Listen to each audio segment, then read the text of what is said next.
Okay, so great. Patrick Powers, we finally managed to carve out some time to make this possible. We've been talking about doing it for a while. Yep. But yeah, so you're London-based right now? You live just outside the main part of London, is that correct? No, sorry, in Weybridge. Weybridge. Which is a really beautiful area out here, but it's too far away from London. I want to move back to London soon. But it's green where you are, and it's sunny on a day like this, where you get to appreciate that. It's beautiful. Absolutely. Excellent. So look, you have completed the Power Profile online at teamme.app, and you've seen that entrepreneur version. So teamme.app/ENT takes you through to a specific profiling description, which focuses on, from an entrepreneurial point of view, the character strengths that you exhibit as an individual. But on this session, we're able to go deeper than what's sort of publicly available by looking at your full archetype spectrum, as we call it, where we're looking at the relative strengths of all 6 of these archetypal characters that make up left brain characters and right brain characters. And we can talk a bit about how they reflect what's driving you in life at this particular time. I know you've got a lot of history that you could talk and share about here, but could I just ask you to focus in on what you're doing right now, your work with Founder Nation entrepreneurs in London? Just give a little snapshot of where things are at for you right now, and also maybe a little sort of snapshot of where you see things being in 6 months or a year's time, because that will impact where we are, influence where we are with this discussion. Yeah, so I'm doing 2 basic things. We can categorize what I do in 2 different camps. There's one, building entrepreneurial communities. Through Entrepreneurs in London, we have built now, or very close to, I think we'll actually this week break through 27,000 members. Wow. And basically established us as the biggest business meetup group in Europe, 2nd biggest in the world. We are soon going to change the name to Founder Nation, because I want to start scaling worldwide. First UK and then worldwide. We're building a platform to enable the members to be able to connect with each other much, much better. Basically, the purpose of Entrepreneurs in London is to help entrepreneurs speed up their journey to freedom, success, significance, whatever it is that they want to achieve. And I really strongly believe in entrepreneurship. I think it's the number one way to create change in the world. And I have lots of kind of big picture things that I want to affect change in certain areas before I leave this planet. I think actually more than focusing on those particular smaller areas, if you will, is to empower entrepreneurs in general to go out there and succeed, because then they'll make amazing things happen. Wow. Excellent. And it's tough, very tough journey to be an entrepreneur. So I think that being in a tribe, a community like this is extraordinarily important. And I see the power of it over time, the people that actually really get into the community, that they get incredible benefit out of it. The other thing I do is that my field of expertise is in communication, is in influence. I'm a copywriter, marketing strategist, so I help small business owners become lead generation machines. Okay, that's one of my focus. Attract more leads, attract more people to your business, get your name out there, but do it in a way, not just for the sake of getting your name out there, but do it in a way that actually converts very profitably, tweaking every single level or every single step in your sales funnels to get more sales. And then very importantly, to keep them for longer as well, to create that loyalty. So I teach both personal influence, how to influence people when you meet them one-to-one, when you're a networking event, but also mass influence. How do you really get out there and get noticed and convert skeptics into ambassadors for you?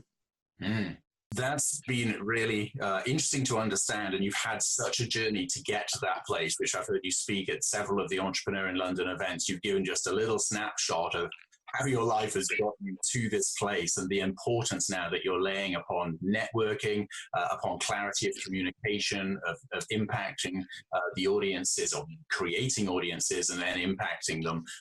It's really been insightful, and I personally have benefited from a number of the teachings and the nudges and sometimes the kick up the butt that I've needed from you in some of those areas as well. So that's been really interesting in terms of what I've benefited, and I've seen other people benefit.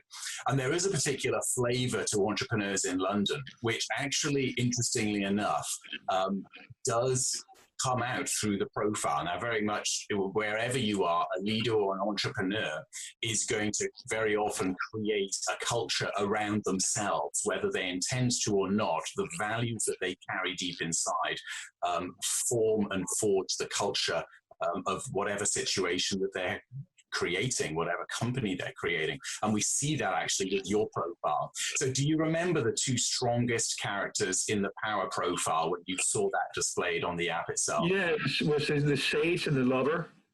Mm-hmm. And was that a surprise to you? How did that kind of strike you to start with?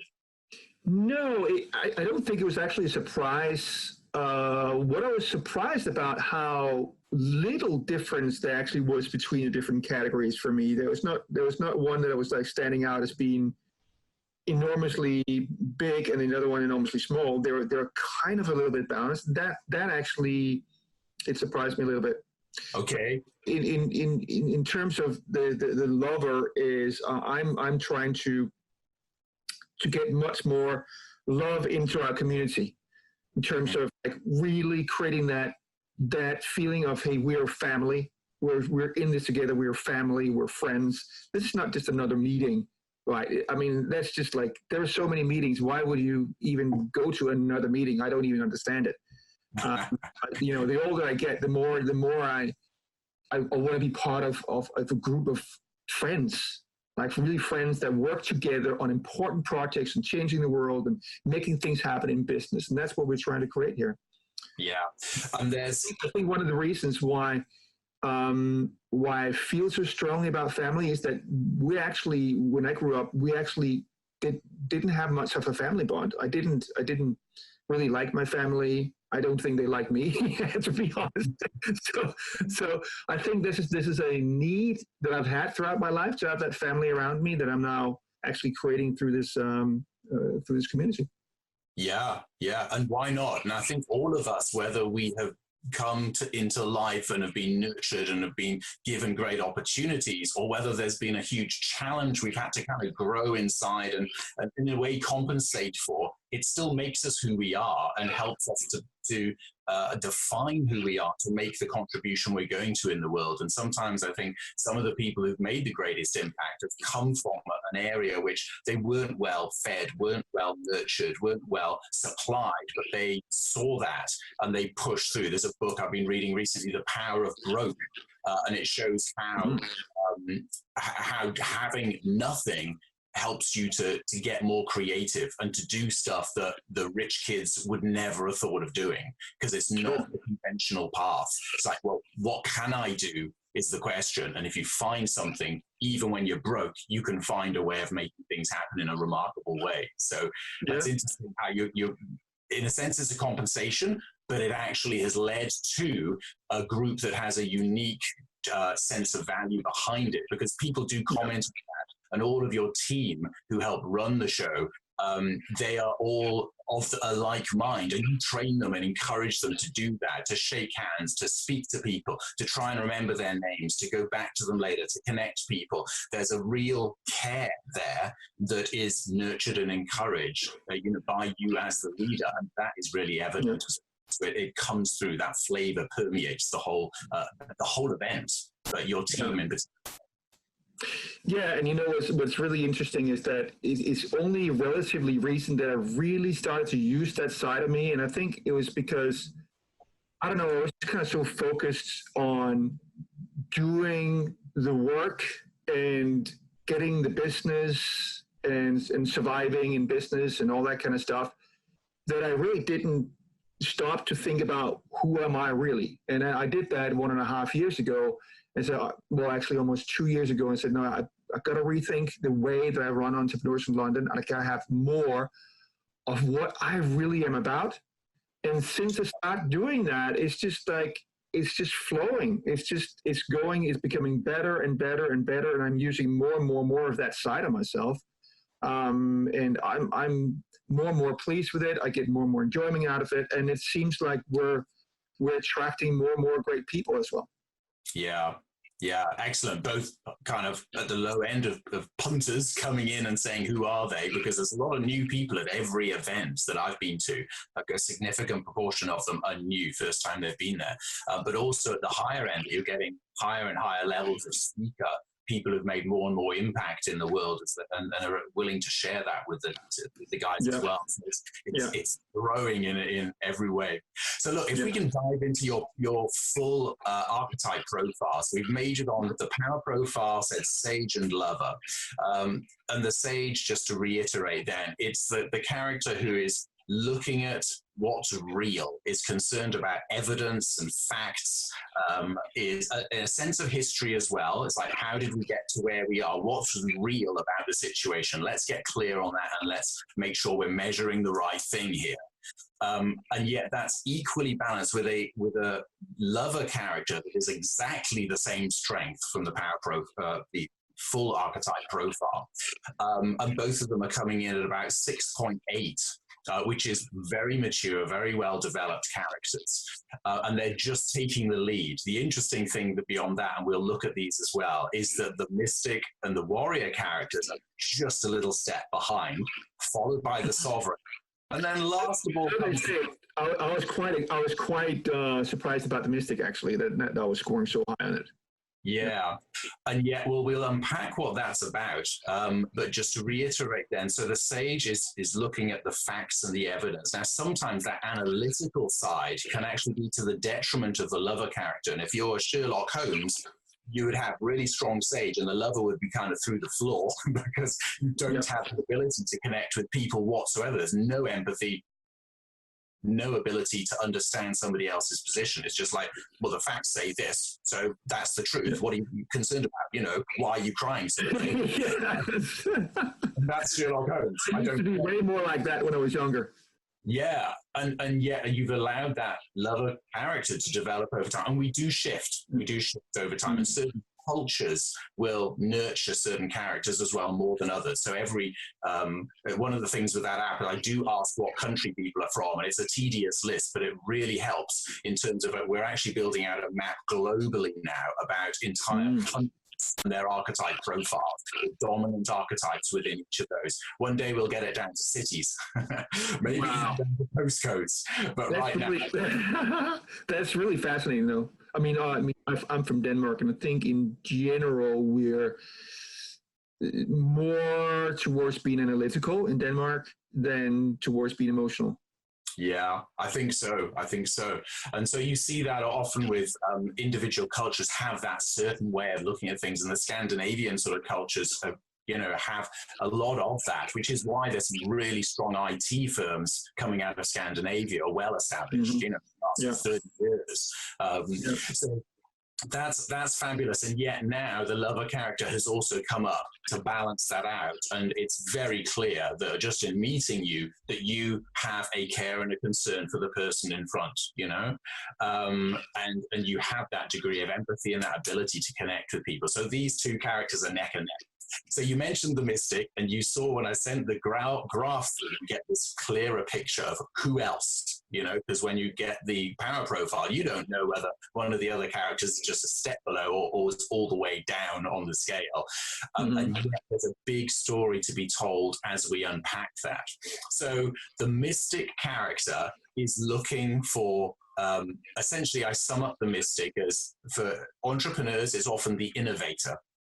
So they are led by a desire to transcend and to transform. So they're not stuck with the past. They don't go, oh, we've never done it that way, so let's, how we can't direction.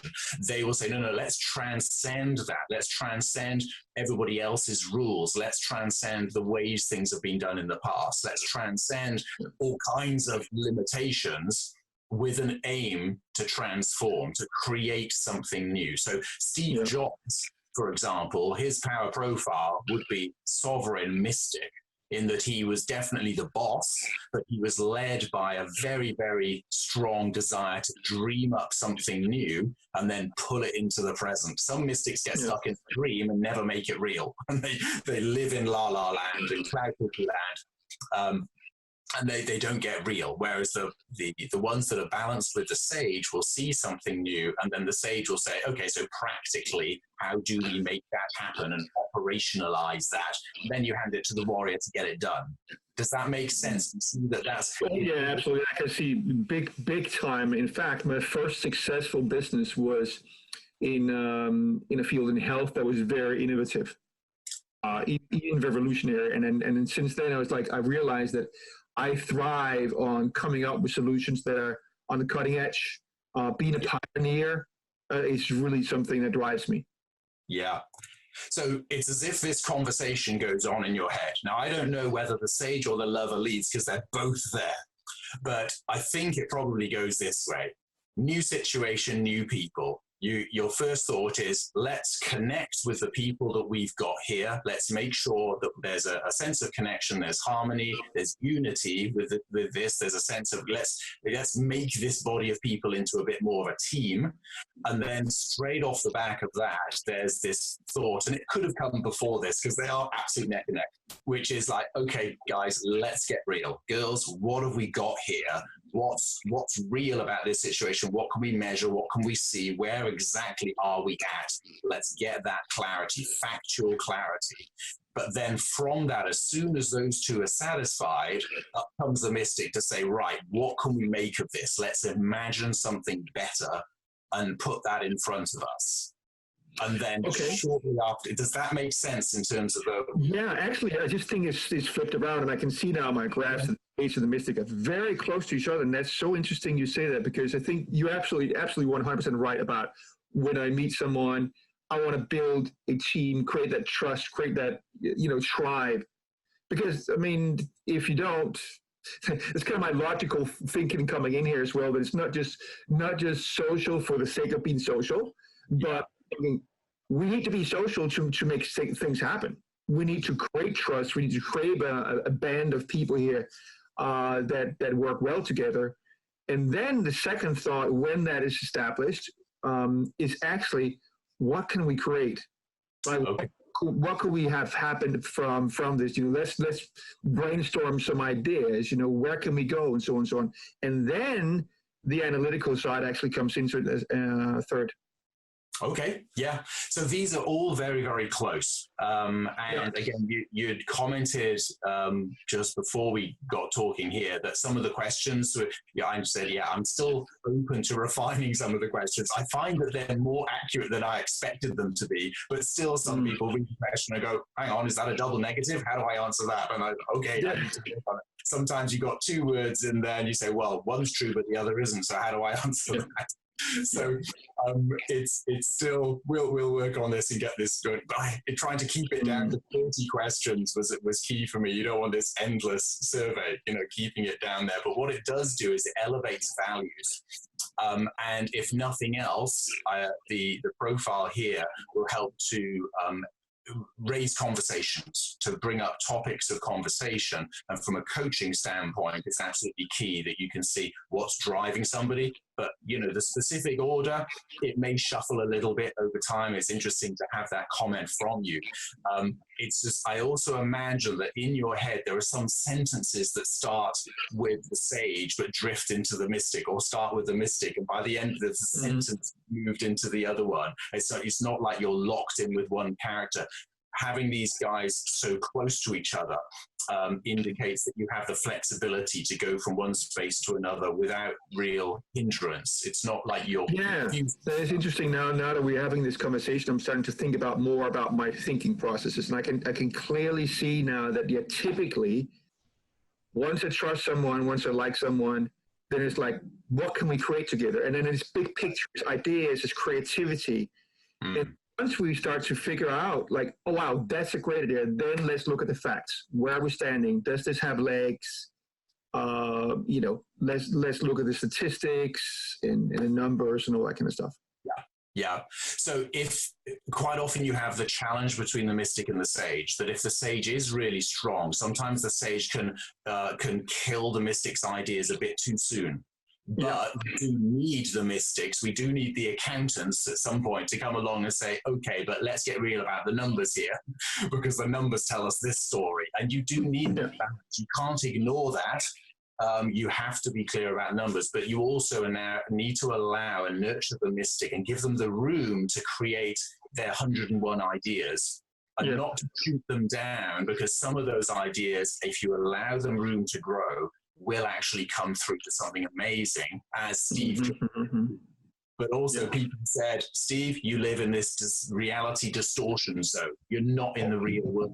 Yet at the same time, where and when that was harnessed and pushed towards the sages and the warriors to get the thing done, they had a hard time with him. They didn't find him easy to work with. But they together, they created extraordinary products that, as everybody knows, are the best in the world at what they're doing, you know? Yeah. So that's all interesting. Let's quickly look then at the other characters. Once all of that is satisfied, very soon after the sage, the mystic, the lover, in comes the warrior. And you are then, it means that you, as soon as you've got that confidence that you've got connection, you've got a great idea, you've looked at the reality of the situation, at that point, it's like, well, let's start doing it. You're not, you know, the warrior's not several steps below, it's just below the mystic there.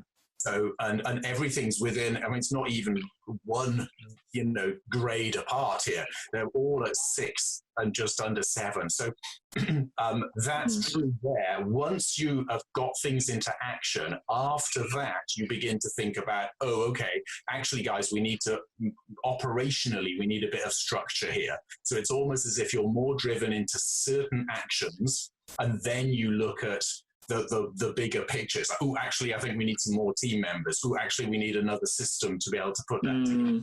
Yeah. And that's been my, like definitely my weakness, like super weakness throughout my life.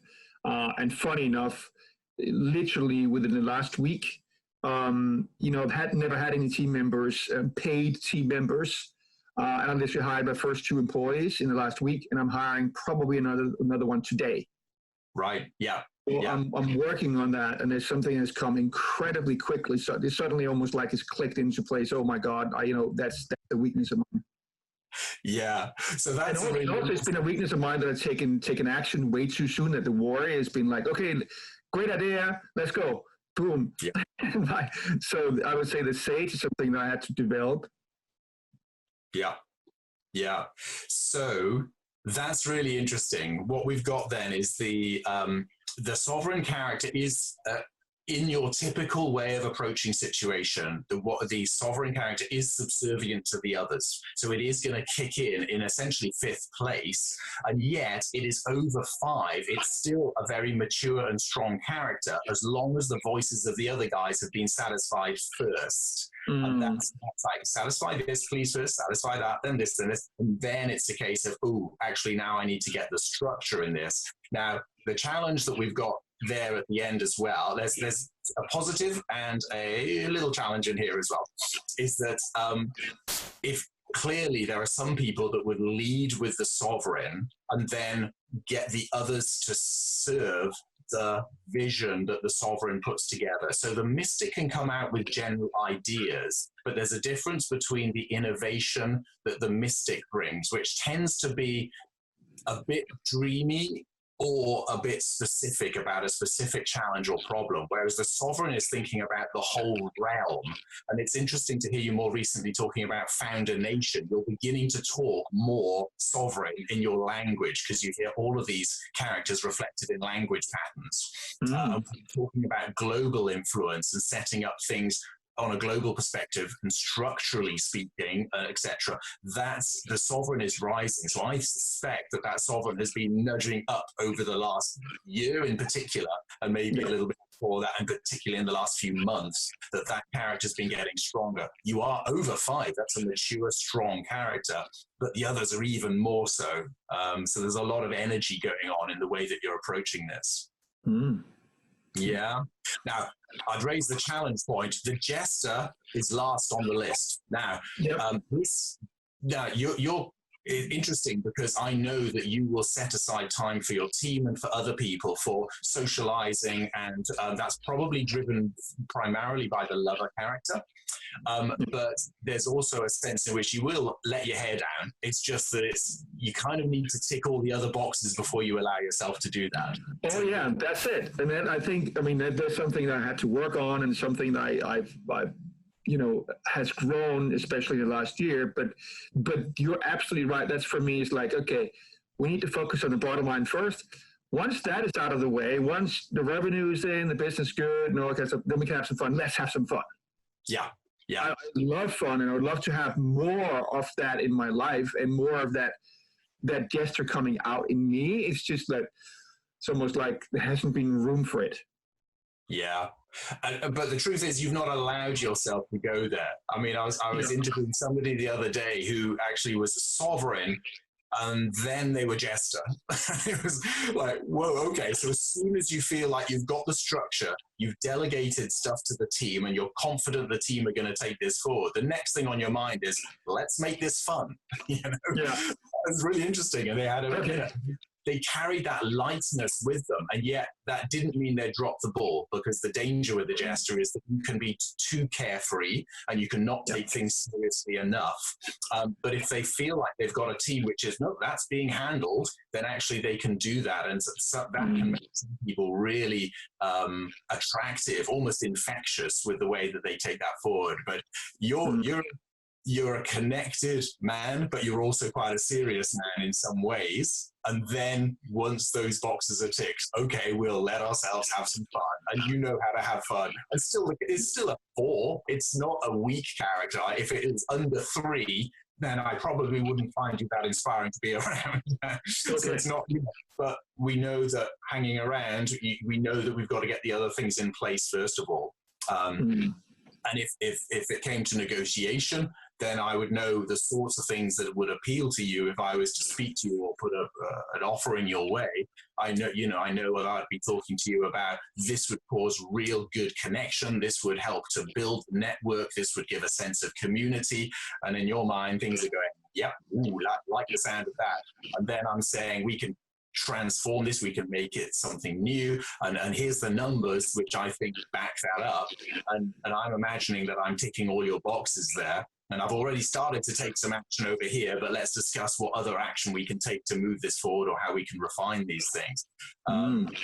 After that, we can then say, oh yes, and of course we haven't forgotten how to build structure for long-lasting, secure, sort of structures and developments that we can take forward, because this thing should be bigger and affect more people. It's effectively talking about growing the kingdom. And then we'll talk about, then we're going to make sure there's a good amount of socializing and fun and letting hair down and entertainment along the way. And that sort of way of speaking to you at a pitch is likely to, have I given some secrets away there? I would suspect that that's the sort of pitch you would respond to. Sure. No, absolutely. Yeah. So what would happen, as we've only got a few minutes left here, what would happen if you took that sovereign character as a point of focus and really stepped it up? What if it went up 2 steps? What if it came up to even above, from 5.1, 5.2? What if it jumped up to 7, which would put just above all the others? What would that do for you if that was to happen? How would it feel to start with? Just thinking about that, how does it feel to even think about something like that happening? Right now, I would feel it because I actually felt it this week. Okay. Is relief. Mm-hmm. Right. It's almost like I'm letting go of control, trusting other people to do good work. And then by doing what their job is to do, I can focus on what I'm good at. And it's a really, really big relief. I know previously I would have been nervous about it. Yeah. Letting go of the reins, letting go of the control. But now it actually feels really, really good. Yeah. Interesting. And I would suspect that as you've got these employees of your own now, as well as the bigger vision, that even without doing anything purposefully, this sovereign character is going to start edging up. And to comment here as well, if I see anybody's profile where all the characters are within 3 bands of each other, you know, here you've got 4 as your lowest and just under 7 as your highest, you've got that. It immediately talks to me about a leadership profile. It also means that you've probably gone through the mill with a lot of challenges across the board in your life in all of these areas, so that you've matured and developed that way. But it does indicate a leadership profile, especially everything is within 2 apart from the jester, but even the jester's within a band of 3 compared to the others. That's a really interesting, clearly a leadership profile overall, and quite a mature one at that.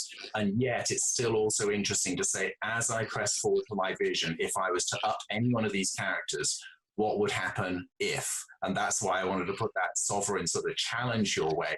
And there are ways to accelerate that, to get your thinking even more into that sovereign state, to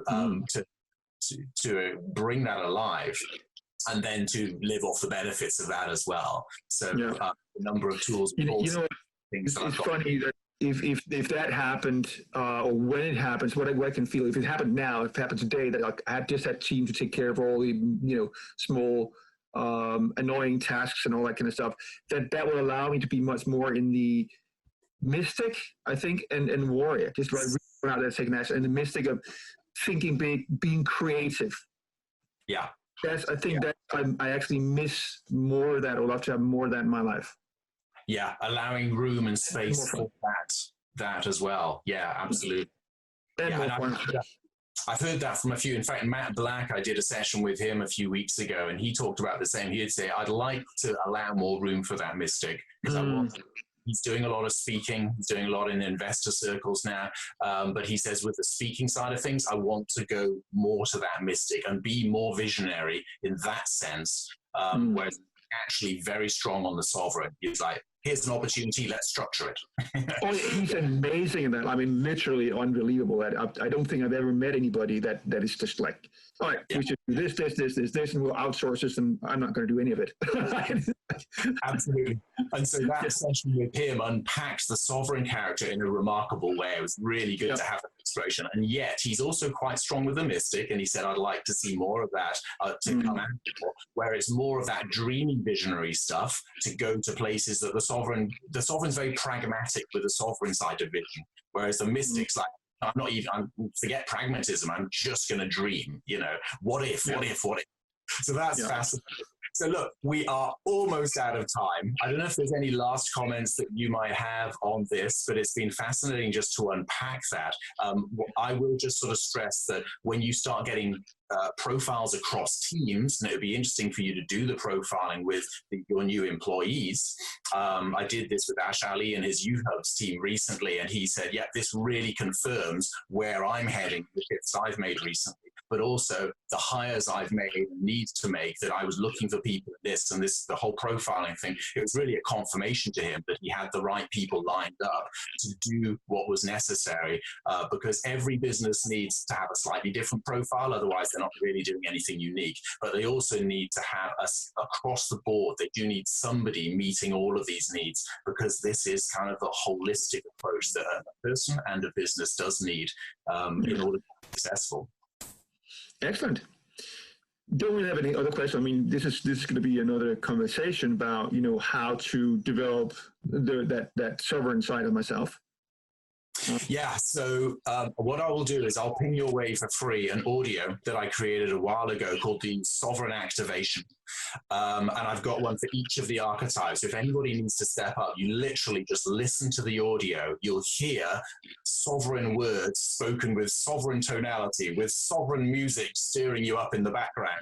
And because of the language, the tonality, and the music which stirs it all up, you literally, as you listen to it, I'd like your feedback on it, but people say, I literally feel like I'm something in me is growing. And you can do that for the warrior, the mystic, the lover, the jester, whatever you want to do. But the sovereign one I'll send your way. And then it'd be great to hear in a week's time, if you're listening. I used to listen to these things daily, and sometimes still do, to stretch myself across the archetypes, but the sovereign one's coming your way, and it'd be great to hear a little bit of feedback on that later. Brilliant. Definitely will do. Thank you so much, Pat. That was really interesting. Thanks so much. We'll talk again soon, but thanks very much for this call. It's been enlightening.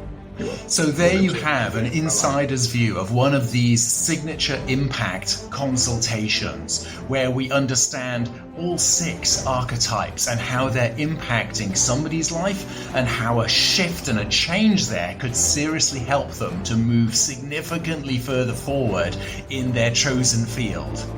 These archetype profiles will enable you to zero in on the specific character traits that you need to develop, or at least become aware of, in order to move forward without hindrances, without feeling stuck. This is where we diagnose and discover the hidden code to your unique personal strengths, the next step to your path to purpose and to profit. Unpacking who you really are, what your strengths are, what your weaknesses are, and defining a path to go forward, as well as giving you some of the tools there and then that you can pick up and utilize to create your signature impact.